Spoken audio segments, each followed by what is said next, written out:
Hey, shout out to Box Rep TV. Yes, sir.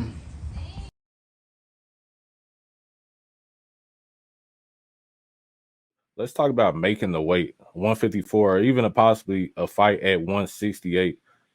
It's gonna be your task to get Terence ready for, whether it's the blows of a bigger fighter or whatever, for his body to take that extra weight on. How do you see that going? And unbiasedly, is that something that you know would advise doing, or is it, hey, we just gonna rock with you till the wheels fall off?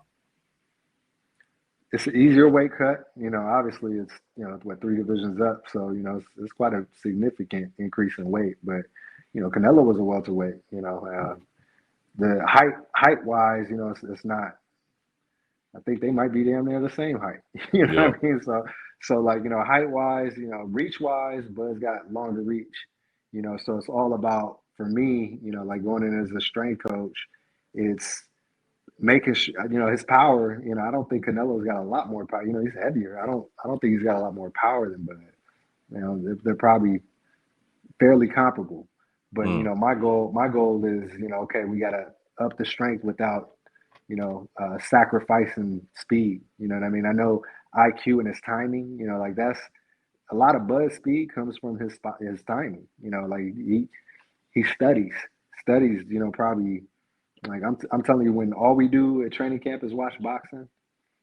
We done seen every fight they done fought, 15, 20 times before we get in the ring. He knows exactly how he's going to beat him. Not yeah, it's not a, like first couple rounds try to fill him out. Yeah, there's some of that, but like he studies.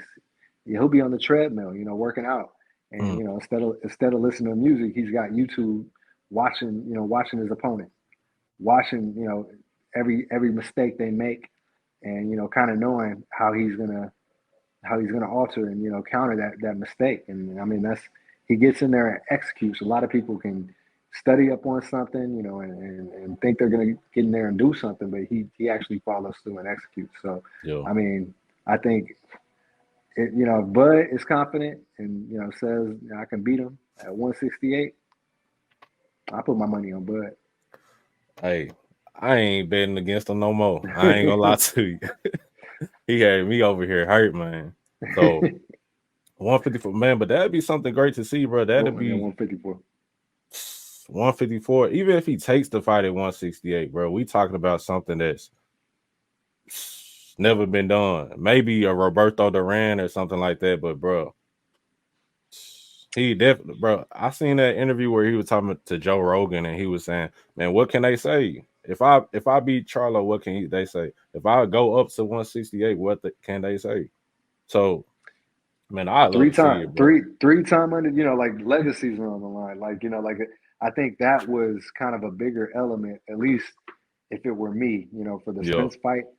Like he had more to gain than Spence. Spence Mm-hmm. could become undisputed, which is, it doesn't happen a lot. Like it's been Right. happening this last year and a half. And I know when Bud beat Ndongo and got his first undisputed, he was one of seven fighters to ever do it. Yep. Clarissa Shields, Clarissa Shields from the females hadn't done it. Like that hadn't been done. So being one of seven fighters to ever do it, that was already,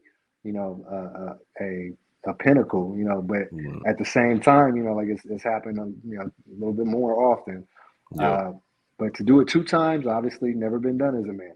If he could do it three times, now I don't know if that'll ever happen. Obviously, you start vacating belts. All these different promotional companies got different contenders Right. in different positions. Like, one person's got one belt, and then you got four people who got four different belts. And these promotional companies don't play together so easily. You don't have people that are at Floyd and Terence levels that can promote themselves or form their own promotional companies. So I think like for that fight, with Canelo, like he knows in his mind that he's got the chance to do something in boxing that may never ever be duplicated again. So same type of thing. There's, like I said, Spence doing it. It meant a lot to Spence, Yeah. but to become two-time undisputed, be the first, it meant more to Bud. So he knows at this time any fight he takes is, obviously it's going to be mega fights. It's about the money, but it's about a legacy even more than Yeah, that. And like I said, because he's got more to gain, and nothing to lose. He goes and fights and loses Canelo. Like goes up, say he fights in that 168, jumps 3 weight classes. Not everybody's gonna look at Buddy like, oh, he's a bum. Like no, like he jumped 3 weight classes to go fight this man. that's what One of great fighters do. That's what great fighters do. They fight anybody, anytime, anywhere. And that's what people are gonna get out of it. But he goes in there and wins and does something that his name's already cemented. He could retire today, and like I said, he's one of the greatest boxers of all time. But you got a chance to do something nobody's ever done. I don't think he lets that go. Like I said, he's the competitiveness in him, the non-willingness. It doesn't matter if we were playing chess, ping pong. Who can get to the edge of the street. Like it doesn't matter what we do with Bud. Like he's gonna find a way to win, whatever it takes. And I see that being the case if a fight like that could ever materialize with a Canelo. It's just I got time. Like that's the only thing he's fighting for at this time. Like Right. does the fight make sense? Like does it make sense? And if it can establish my legacy a little further, then I'm gonna go do it.